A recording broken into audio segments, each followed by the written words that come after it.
লাঠির ঘূর্ণি, বাদ্যের তালে তালে প্রতিরক্ষা আর আক্রমণের কৌশল, এ যেন রণকৌশলে সাজানো এক পাতানো যুদ্ধ। গ্রামীণ বাংলার ঐতিহ্যের সেই প্রাণস্পর্শী খেলাটি আবারও ফিরেছে নতুন প্রজন্মের উৎসবে। লাঠির ছন্দে মিশেছে বিনোদন, শরীরচর্চা আর আত্মরক্ষার শিক্ষা। মেহেরপুরের গাংনী উপজেলার মাঠ জুড়ে অনুষ্ঠিত হলো দিনব্যাপী ঐতিহ্যবাহী লাঠি খেলা। ৬টি দলের ১.৫ শতাধিক লাঠিয়াল অংশ নিয়ে দেখিয়েছেন তাদের নিখুঁত নৈপুণ্য ও রণকৌশল। শুধু খেলা নয়, ছিল লোকজ উৎসবের আমেজ।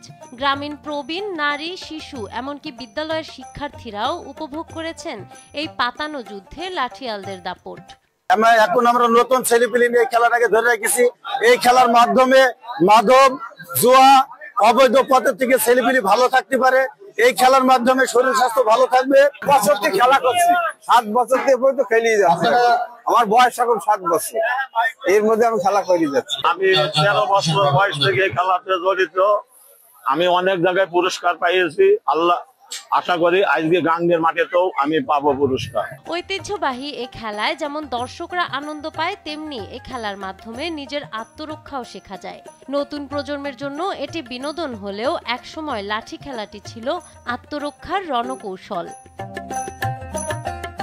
সুস্থ ধারার সামাজিক বিনোদন প্রদান ও মাদক ও অনলাইন জুয়ামুক্ত সমাজ গড়ার প্রত্যয়ে এই খেলাটির আয়োজন করা হয় বলে জানান আয়োজকরা।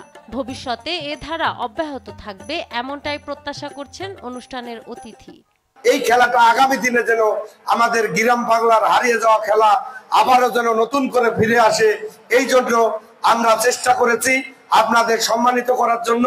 আপনারা সকলেই আপনাদের সুনিপুণ কৌশল খেলার মাধ্যমে দেখাবেন।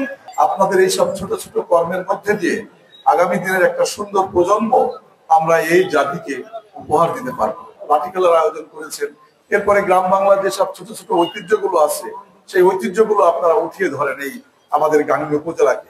আধুনিক বিনোদনের ভিড়ে এমন আয়োজন যেন ফিরে আনছে হারিয়ে যাওয়া বাংলার গ্রামীণ ঐতিহ্য।